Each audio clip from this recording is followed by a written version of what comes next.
చంద్రబాబు నాయుడు గారు అధికారంలోకి వచ్చి సుమారుగా 6 నెలల కాలమైంది. ఈ 6 నెలల కాలంలో ప్రభుత్వం ఏ విధంగా కొనసాగుతుందంటారండి? సార్ ఇప్పుడు మన గవర్నమెంట్ వచ్చి 6 నెలలు అయింది. ఈ 6 నెలల నుంచి కూడా మనం ఒక సువర్ణ అధ్యాయాన్ని ప్రారంభించిందని చెప్పుకోవాలి. ఎందుకనంటే మనకి ఇక్కడ మా గోదావరి జిల్లాలో ముఖ్యంగా ఈ యొక్క ఇళ్ళ నిర్మాణ కార్మికులు అయినా అయి ఉండొచ్చు, తర్వాత ఇంకా అనేక మంది వ్యవసాయ కూలీలు అయి ఉండొచ్చు. వీళ్ళందరూ కూడా చాలా సంతోషిస్తున్నారు. ఎందుకనంటే మనకి ఇంతవరకు కూడా మన 5 ఏళ్ళ గత ప్రభుత్వంలో 5 ఏళ్ళలో కూడా ఇసుకని లూటీ చేశారు. మా యొక్క గోదావరి జిల్లాలో ఉన్నటువంటి ఇసుకని ఇతర రాష్ట్రాలకు పట్టుకెళ్ళి అమ్మేసుకున్నారు. కానీ ఇప్పుడు మన చంద్రబాబు నాయుడు గారు వచ్చిన తర్వాత ఈ ఇసుకని ఫ్రీగా ఇవ్వడం జరిగింది. ఇంతకుముందు మేమైతే ఇక్కడ 4,000కి 5,000కి కొనుక్కునేటువంటి పరిస్థితి ఉండేది. ఇప్పుడైతే కనుక మా గ్రామంలో మేము 1,600 1,800కి మేము ఒక ట్రాక్టర్ ఇసుకని తీసుకుని మేము ఇక్కడ ఇళ్ళ నిర్మాణం చేసుకుంటున్నాం. కాబట్టి మనకి ఈ గవర్నమెంట్ వచ్చిన తర్వాత చాలా చాలా మంచి పనులు చేసింది. అందులో ఒకటి ఇప్పుడు మనకి గ్యాస్ గురించి మీరు రాగానే గ్యాసు 3 సిలిండర్లు ఇస్తామనేసి మన కూటమి ప్రభుత్వం వాగ్దానం చేసింది.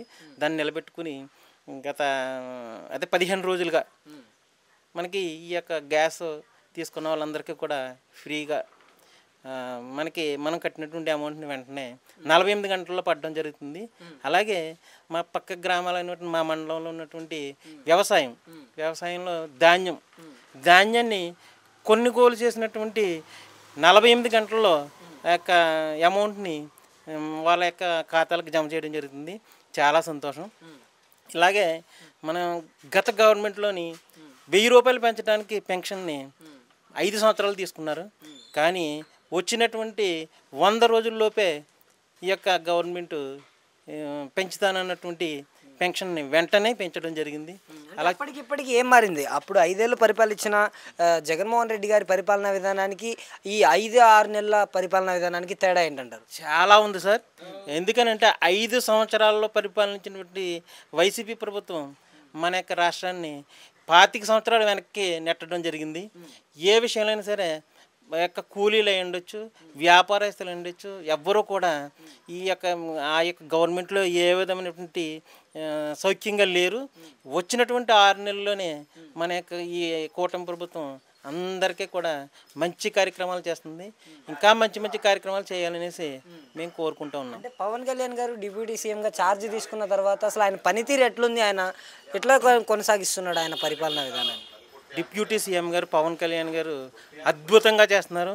ప్రతి విషయాన్ని కూడా వెంటనే స్పందించి ఎక్కడైతే ఏ ప్రాబ్లం ఉందో అక్కడికి వెళ్ళి ఆ యొక్క ప్రాబ్లం సాల్వ్ చేయడానికి ప్రయత్నం చేస్తున్నారు. రీసెంట్గా కాకినాడ పోర్టులో జరిగినటువంటి ఈ రేషన్ బియ్యం ఇతర రాష్ట్రాలకి అమ్మేటువంటి ఈ కార్యక్రమంలో ఆయన స్వయంగా వెళ్ళి అక్కడ ఉన్నటువంటి షిప్ని సీజ్ చేయమనేసి అధికారులకి ఆదేశాలు జారీ చేశారు. చాలా సంతోషం. ఈ యొక్క పవన్ కళ్యాణ్, చంద్రబాబు నాయుడు, బీజేపీ ఈ 3 కలిసి మన యొక్క ఆంధ్రప్రదేశ్లో ఇంకొక 25 సంవత్సరాలు కనుక పరిపాలన చేస్తే మనం ప్రపంచంలోనే అగ్రగామిగా రాష్ట్రంగా దేశంగా కూడా నిలబడడానికి అవకాశం ఉంది.